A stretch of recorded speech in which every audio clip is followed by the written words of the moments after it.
क्या हुआ जब 6 साल की एक बच्ची चुपके से निधिवन में घुस गई, और फिर जो चमत्कार हुआ उसे देखकर आपके भी रोंगटे खड़े हो जाएंगे।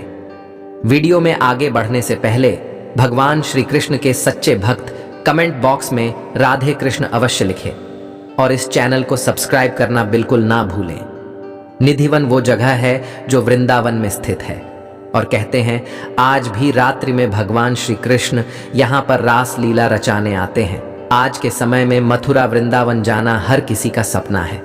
ऐसे में मध्य प्रदेश के इंदौर शहर में रहने वाले सुरेश और सुरेखा नाम के दो पति पत्नी अपनी 6 साल की बच्ची के साथ मथुरा वृंदावन भगवान श्री कृष्ण के दर्शन करने के लिए गए। लेकिन सुरेश और सुरेखा को इस बात का अंदाजा नहीं था कि आज भगवान श्री कृष्ण उनके साथ बहुत बड़ी लीला रचने वाले थे। जब वे मथुरा पहुंचे तो वहां कृष्ण जन्मभूमि के उन्होंने बहुत अच्छी तरह से दर्शन किए। उनकी बच्ची मात्र 6 साल की थी। उसका नाम स्नेहा था और वह भी लड्डू गोपाल की बहुत बड़ी भक्त थी। मथुरा में भगवान श्री कृष्ण के दर्शन करने के बाद वे लोग वृंदावन बांके बिहारी मंदिर पहुंचे, जहां पर भक्तों की बहुत ज्यादा भीड़ थी।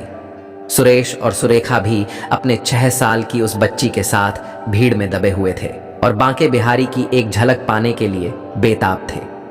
कुछ ही देर के बाद बांके बिहारी के दुर्लभ दर्शन करके वे लोग धन्य धन्य हो गए। लेकिन इसी भीड़ में सुरेखा का हाथ स्नेहा से छूट गया और वो 6 साल की बच्ची भीड़ में कहीं गुम हो गई। उस समय वहां इतनी ज्यादा भीड़ थी कि उस छोटी सी बच्ची को इतनी भीड़ में ढूंढ पाना संभव नहीं था। लेकिन फिर भी सुरेश मंदिर में चारों ओर उसे ढूंढ रहा था। सुरेश ने मंदिर का चप्पा चप्पा खोज लिया, लेकिन स्नेहा उन्हें नहीं मिली। अब वे दोनों बहुत ज्यादा परेशान हो चुके थे और बांके बिहारी जी से प्रार्थना कर रहे थे। देखते देखते 2 से 3 घंटे बीत गए और रात्रि के 8 बज चुके थे। अब वे वृंदावन के गली गली में रोते रोते अपनी बेटी स्नेहा को ढूंढ रहे थे। वृंदावन में मौजूद निधिवन के दरवाजे शाम 6 बजे बंद कर दिए जाते हैं। उसके बाद निधिवन के अंदर रुकने की अनुमति किसी को भी नहीं होती। सुरेश और सुरेखा को शक हुआ शायद उनकी बच्ची शाम 6 बजे के पहले निधिवन के अंदर तो नहीं चली गई। लेकिन सुरक्षा कर्मियों का कहना था कि निधिवन के दरवाजे बंद करने से पहले हमने अंदर अच्छी तरह से देखा था, वहां पर कोई भी 6 साल की बच्ची नहीं थी। सुरेश और सुरेखा अब उम्मीद हार चुके थे, क्योंकि लाख ढूंढने के बावजूद भी उन्हें उनकी बच्ची स्नेहा नहीं मिल रही थी। देखते ही देखते जब रात्रि के 2 बजे तो वो निधिवन के आसपास ही अपनी बच्ची को ढूंढ रहे थे। लेकिन तभी वहां एक बहुत बड़ा चमत्कार हुआ। अचानक से निधिवन के अंदर से बहुत तेज घुंघरू की आवाज आने लगी। ऐसा लग रहा था मानो रात्रि 2 बजे भगवान श्री कृष्ण गोपियों के साथ रास लीला रचा रहे थे।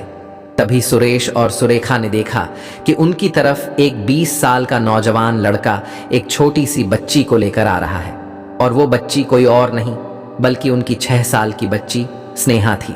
उस नौजवान के एक हाथ में बांसुरी थी और एक हाथ में स्नेहा। उस 20 साल के लड़के ने सुरेश और सुरेखा से कहा कि ये छोटी बच्ची निधिवन की झाड़ियां में खो गई थी। मैं तुम्हें इसे सौंपने आया हूं।